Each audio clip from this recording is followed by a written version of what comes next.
This is just a little Pilates homework to have in your back pocket that will help keep you feeling the effects of our work together in person between sessions.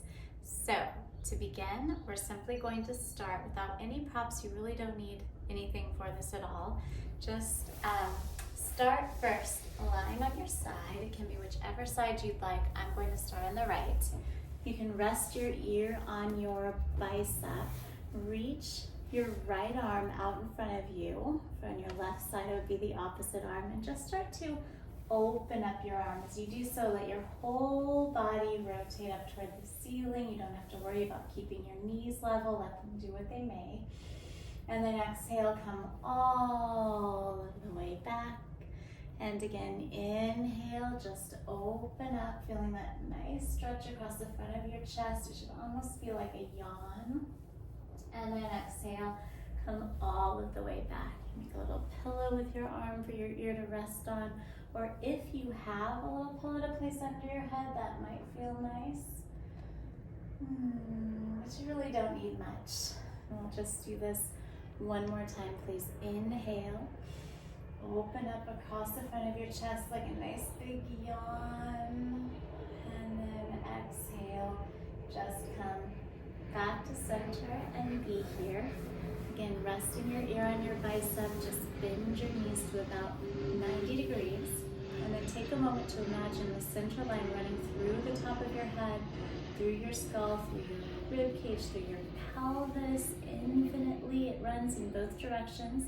And you're just gently organizing yourself around it, untucking your pelvis maximally so that this line, one hip is directly over the other, finding a little lift under your bottom waist so you're not bowing your line either.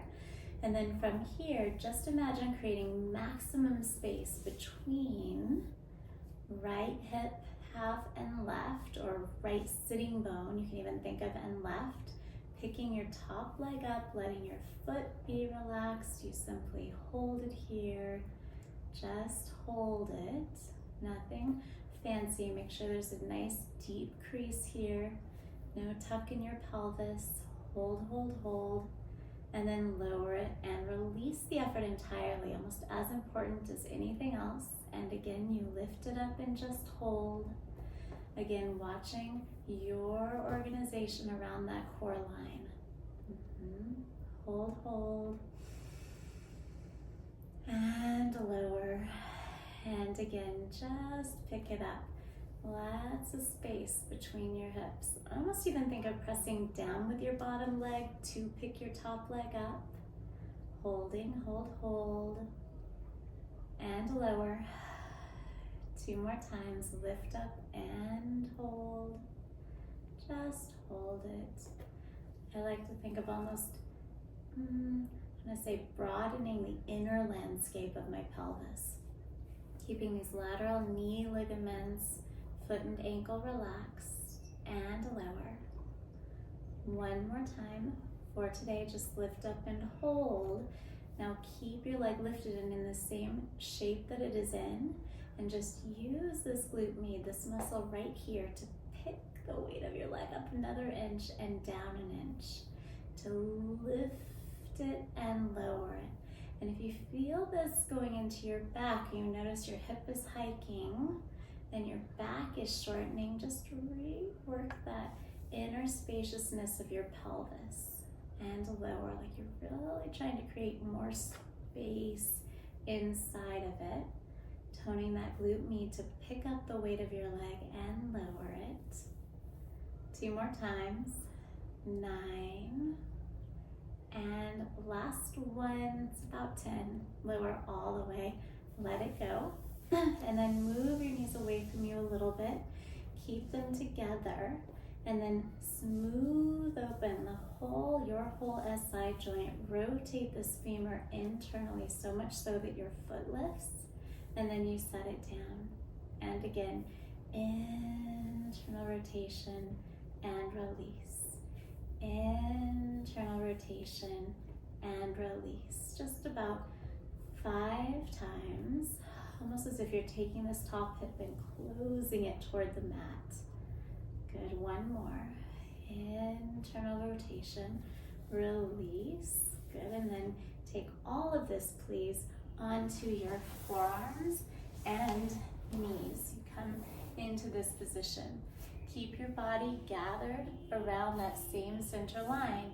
Reach your right leg, the same working leg we were just using for the last exercise, and pick it up and then bend it to about 90 and really think of rotating it internally just a little bit. It might feel exaggerated. Your foot might be off center, kind of out to the side. That's intentional.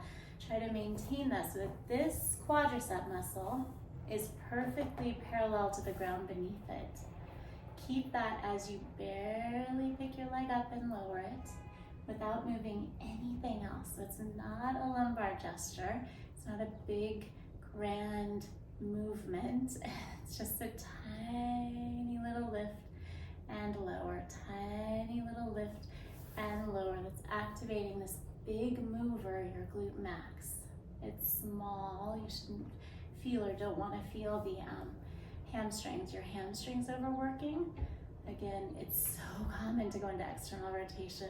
For our purposes today, really try to resist that temptation. Even internally rotating to a level that feels slightly exaggerated would be okay. You want to feel a little shake, shake, shake of the glute max, the big mover, largest muscle in the human body. Hopefully we want it to be very, very powerful. It's a tiny lift, tiny lower. 2 sets of 10. My counting is not perfect. I usually just do as many as feels right until every single muscle cell is fired up and that glute max is really and entirely and undoubtedly online. I'm gonna say about 2 more and we'll call that enough. Set your knee down, wide knee, sit back on your heels, arms reach out in front of you. Walk your hands over to the right side, bending, opening up your left side body. And then walk your hands over to the left, opening up your right side body. Come to center, and then we'll do the whole thing on the other side. So now, lie with your ear resting on the opposite bicep. Left arm now for me is out in front. And then you're just going to pick that arm up, inhaling, lengthen to the whole front of your chest. Nice twist. And then exhale it back. And again, inhale. If you have a pillow to put under your head, you can start like so. Breathing in. And breathing out. It also feels nice for me to do this without a pillow. Inhaling. Oh, nice stretch. Exhaling it back. Again, inhale, open it up. Good, letting gravity open up this pec major, pec minor. Exhale it back. One last time, please breathe in. Nice big yawn-like stretch.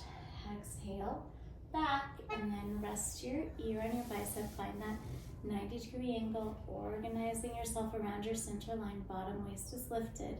And then think of creating maximum space between right and left hip half as you pick your leg up, or between your sitting bones like we said on the other side. And then lower it all the way. And again, pick it up and hold. And lower completely. And again, lift it and hold. Just hold. Good. No tuck of the pelvis. Remember, lots of space, keeping your line, center line from bowing. And lower. One more time. Lift up, hold. And then keep your leg lifted. Think of creating more space in your pelvis as you lift your leg up another inch and down an inch. It's small. Up an inch, down an inch. Up an inch, down an inch. Broad and spacious inner pelvis. Lift up and lower. Good. Inhaling maybe as you lift and exhaling. Keeping yourself well organized around that center line. You can't quite tell with this shirt on. Good. Ooh, a little shake, shake. 9, And last one, 10. And then bring your leg all of the way down, let that go, and then move your knees away from you a little bit, feet back. Keep your knees together. Rotate that thigh internally to pick your foot up and set it down as if you're taking your hamstrings, IT band, quad, everything, wrapping it around the front of the femur. Internally rotating and releasing. 2 more times, little internal rotation and release one last time. And then you release, and then you take that all the way onto your forearms and knees. You reach your left leg back, pick it up, bend your knee, please. And then here, again, I like to be in a little external rotation. Most of us do. Try to rotate internally so that that quad is facing the ground directly, which might mean your foot is off to the side slightly. For our purposes, that's totally fine.